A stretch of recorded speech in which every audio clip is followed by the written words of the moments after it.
Yeah, welcome to Translation and Interpretation Program. I'm Ture David, translator, interpreter from Sales Professional Department. Today we are going to tackle the first chapter of techniques or operation of translation. I think that word-for-word translation is not the right way to convey the main message from the source language to the target language. Most of the cases is the wrong translation. Don't try to avoid that kind of translation. So these techniques of translation or operation of translation are put forward to enhance and illustrate our comprehension in terms of translation. What are these? First of all, we have the transposition. The transposition in translations allow us to change the grammatical form from the source language to the target language. If, for example, we are facing a problem of having a verb, the equivalent verb from the source language, or the equivalent noun from the source language. That's why transposition is very important in translation techniques. For example, after they came back, when you translate it in French, you can have après leur retour. Bon, mesdames et messieurs, vous êtes les bienvenus au programme de traduction et d'interprétation. Je suis Touré David, traducteur-interprète du département professionnel de SELPS. Aujourd'hui, on va voir les techniques de traduction, comme je l'ai si bien expliqué un peu en anglais. Donc, les techniques de traduction sont très importantes en termes de cette traduction, parce que ça va vous permettre de vous débarrasser de certains problèmes. Donc, allons-y droit au but. Premièrement, la transposition. La transposition, c'est quoi? C'est le changement de la forme grammaticale de la langue de départ à la langue d'arrivée. Par exemple, l'exemple que j'ai donné en anglais, after they came back. Vous allez voir qu'en anglais, c'est un verbe qu'on a utilisé. Mais en français, on a utilisé un nom, donc ce qu'on appelle transposition. C'est-à-dire, transformer le verbe en nom. Donc, nous avons aussi un autre exemple, transformer un verbe en adjectif. Par exemple, il se méfie d'eux.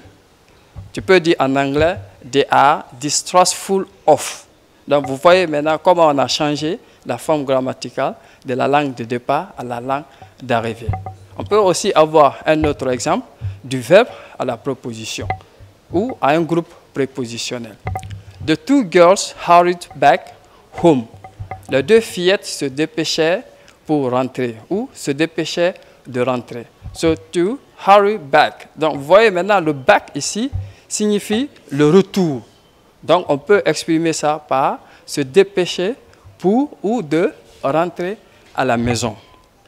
Maintenant, deuxièmement, nous avons aussi la modulation.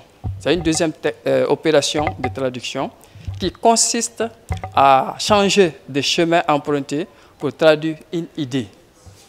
Par exemple, quand tu dis en anglais « she is as blind as a bat », ça veut dire quoi? Quand vous prenez la traduction littérale, vous allez voir que c'est « elle est aussi aveugle comme une chauve-souris » ou bien « elle est aveugle comme une chauve-souris ». Ça, c'est la traduction littérale. Mais quand vous prenez objectivement, elle est myope comme une chauve-souris. Vous voyez que le but est identique, mais le chemin emprunté n'est pas le même. Plus souvent, cette modulation intervient dans les images, dans les métaphores, dans les proverbes et dans certaines pensées philosophiques. Par exemple, quand je dis en anglais, I could eat a horse. Vous voyez, donc quand vous prenez la traduction littérale, vous allez dire que je pourrais manger un cheval, mais ça n'a pas de sens. En fait, ça veut dire objectivement par équivalence, j'ai une faim de loup. Vous voyez la modulation, comment les mots au départ ont changé au niveau de la langue d'arrivée. Un autre exemple aussi, quand on dit par exemple, tu es entre le marteau et l'enclume.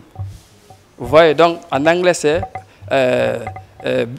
to be between the devil and the deep blue sea. Donc vous voyez combien de fois les mots ont totalement changé, tu vois, en anglais ou bien en français. Dans ces expressions idiomatiques, les proverbes, vous devrez connaître leur sens équivalent dans les deux langues. Mais s'il y a défaut de trouver le sens équivalent, vous pouvez l'expliquer aussi par d'autres choses. Maintenant, vous allez avoir une liste, quelques exemples en termes de modulation. C'est-à-dire à travers ce tableau.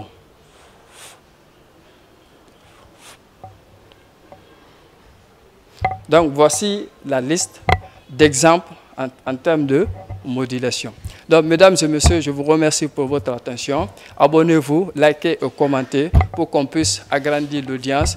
Pour la prochaine vidéo, vous allez avoir la suite des opérations de traduction qui vont beaucoup vous aider lors de la traduction de vos documents, de vos diplômes et certains romans. Je vous remercie.